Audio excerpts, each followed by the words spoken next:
The US Army didn't win World War II on firepower alone, it won on tires, fuel, and steel cable. Here is every American truck and transport vehicle of World War II. Let's begin with the light utility platforms. Starting off with the lightweight mobile platforms that gave American infantry commanders eyes, speed, and tactical flexibility at every level of the battlefield. Willys MB Jeep, the most iconic military vehicle of the entire war, the Willys MB was produced in 361,349 units and served in every theater, every role, and every branch of every Allied army from 1941 to 1945. Its 60 horsepower Go Devil 4-cylinder engine, permanent 4-wheel drive, and 1,040 kilogram combat weight allowed it to go anywhere a soldier needed to go and carry anything a squad needed to move. Generals drove them, medics converted them, and resistance fighters prayed to receive them via airdrop. Ford GPW, Ford's version of the Jeep, was produced in 277,896 units, dimensionally identical to the Willys MB,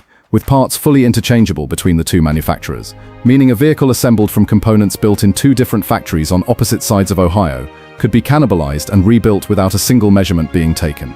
The two manufacturers together flooded every Allied front with light utility vehicles at a rate no Axis nation could remotely match. Cushman Model 53, Airborne scooter, dropped via parachute alongside the 82nd and 101st Airborne divisions. The Cushman Model 53 provided immediate motorized mobility to paratroopers operating behind enemy lines with no vehicle support. Stripped of all non-essential weight and lighting, its 4.6 horsepower engine could carry a fully equipped paratrooper and tow a small utility cart, proving invaluable during the Normandy and Market Garden drops where conventional vehicles were completely unavailable. White M3 Scout Car. The M3 Scout Car was the wheeled predecessor to the half-track, providing armored mobility to cavalry reconnaissance units early in the war. Armed with a skate ring mount allowing its .50 and .30 caliber machine guns to fire in a full 360-degree arc, it was largely replaced by lighter Jeeps in American service, but thousands served with Soviet and British forces through Lend-Lease well into the final years of the conflict. M29 Weasel, originally designed for commando operations in Norwegian snow, the M29 Weasel's exceptionally low ground pressure made it an invaluable cargo carrier in the mud of the European theater and the swamps of the Pacific. Its wide tracks allowed it to carry a 1,200-pound payload over terrain where even a Jeep would sink to its axles, going places no wheeled vehicle in the American infantry could follow. Harley-Davidson WLA. Over 88,000 WLA motorcycles were produced for US and Allied forces under Lend-Lease, serving as the dispatch rider's primary machine across every theater.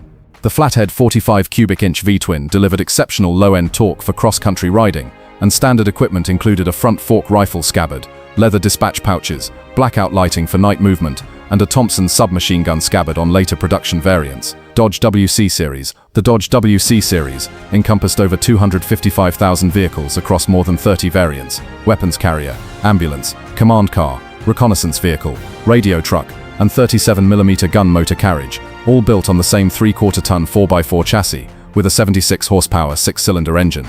The WC's combination of payload, off-road performance, and mechanical simplicity filled every operational role that neither the Jeep nor the heavier GMC trucks could handle efficiently. Dodge WC-54 Ambulance. Built on the proven 3/4-ton Dodge chassis, the WC-54 was the standard American military ambulance of World War II. Its enclosed steel body carried 4-liter patients or 7-seated casualties, and its heavy-duty suspension was specifically tuned to provide a smoother ride over cratered roads, serving in every European and Pacific campaign to evacuate wounded soldiers from frontline aid stations to surgical units behind the line. Chevrolet G506 1.5-ton. The Chevrolet G506 bridged the gap between the light Dodge weapons carriers and the heavy GMC 2.5-ton trucks. Over 160,000 were produced, with a massive portion shipped to the Soviet Union under Lend-Lease, where its robust 4x4 drivetrain and reliable 83-horsepower engine made it a favorite among Red Army logisticians operating the vast supply lines of the Eastern Front. GMC CCKW 2.5-ton. Universally called the Jimmy, was produced in 562,750 units, making it the most numerous Allied military truck of the entire war and the vehicle that literally kept the Red Ball Express running. Its 91 horsepower 6-cylinder engine, 6-wheel drive, and 2.5-ton payload moved ammunition, rations, fuel, and equipment over roads that would stop a civilian truck cold. When Patton's Third Army outran its supply lines in August 1944, fleets of Jimmies running around the clock kept his tanks fueled and moving, Studebaker US-6, over 200,000 Studebaker US-6 trucks shipped to the Soviet Union under Lend-Lease, and Marshal Zhukov stated after the war that without American trucks the Red Army could not have executed its deep battle operations at the pace the Eastern Front demanded. The US-6 was considered superior to the GMC CCKW in rough terrain due to its higher ground clearance and more powerful 95 horsepower engine, and it served as the primary prime mover for Soviet Katyusha rocket artillery throughout the war. Autocar US-7144T.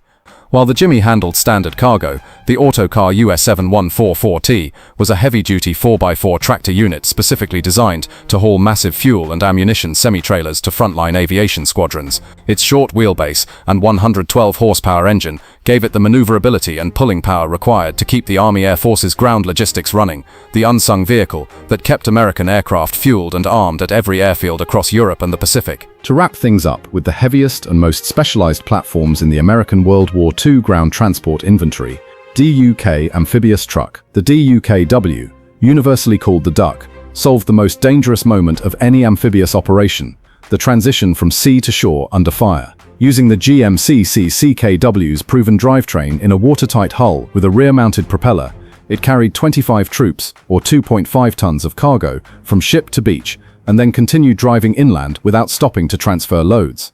It was used at Sicily, Anzio, Normandy, and every major Pacific Island assault. White M3 half-track. The M3 half-track was produced in over 41,000 units across all variants, and served in every theater from North Africa to the Pacific. Its front axle provided steering, while the rear tracks delivered cross-country mobility that wheeled vehicles could not match, carrying 13 fully equipped soldiers behind armor that stopped small arms and shell fragments. The M3 and its variants were exported to every Allied nation and formed the backbone of mechanized infantry transport for the entire Allied advance from Normandy to Berlin. LVT-4 Water Buffalo. While the DUKW handled European beaches, the Pacific demanded a vehicle that could crawl directly over jagged coral reefs under fire. The LVT-4 Water Buffalo featured a rear ramp that allowed troops and cargo to unload under armor protection, delivering the Marine Corps to the beaches of Tarawa, Iwo Jima, and Okinawa, where wheeled amphibious vehicles simply could not operate. It was the vehicle that made contested Pacific landings survivable. Diamond T-980. The Diamond T-980 moved a fully loaded Sherman tank, 30 tons of steel, ammunition, and fuel across Europe's road network without burning a single track link, preserving armored fighting vehicle mechanical life for actual combat rather than road marching. Its 185 horsepower Hercules diesel hauled the 45-ton Rogers lowboy trailer over grades that would stop a lighter tractor, and it was equally capable of recovering battle-damaged tanks from the forward edge of the battle area under enemy fire. Pacific M26 Dragon Wagon. When the Diamond T wasn't enough to recover a heavily damaged tank from the front lines under direct enemy observation, the US Army brought in the Dragon Wagon. The M26 featured a fully armored cab to protect the crew under fire, a 240 horsepower engine, and twin 60,000-pound winches capable of dragging destroyed Sherman tanks out of deep mud. The most powerful recovery vehicle the American Army fielded in the entire war, M4 high-speed tractor. Built on the chassis of the M3 light tank, the M4 high-speed tractor hauled heavy anti-aircraft and field artillery pieces across raw, unbroken terrain that wheeled trucks simply could not cross, carrying the gun crew, their ammunition, and the weapon itself on a single platform. It gave American heavy artillery the cross-country mobility required to keep pace with rapid armored breakthroughs, ensuring the guns were always where the tanks needed them to be. Mac NO 7.5 ton. The Mac NO was the US Army's primary heavy road prime mover for large-caliber artillery,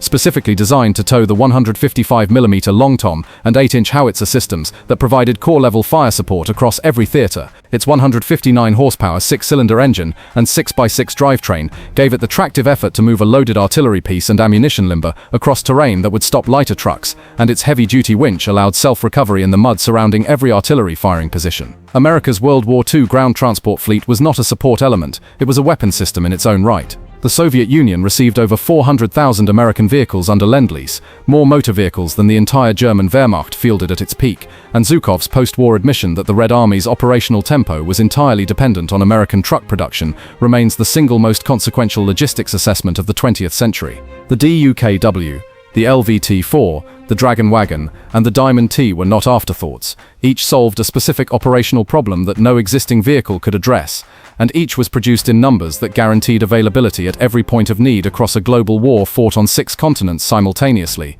The Allied victory in World War II was built on industrial output, and the American ground transport fleet was the most visible, most essential, and most underappreciated expression of that output in the entire war.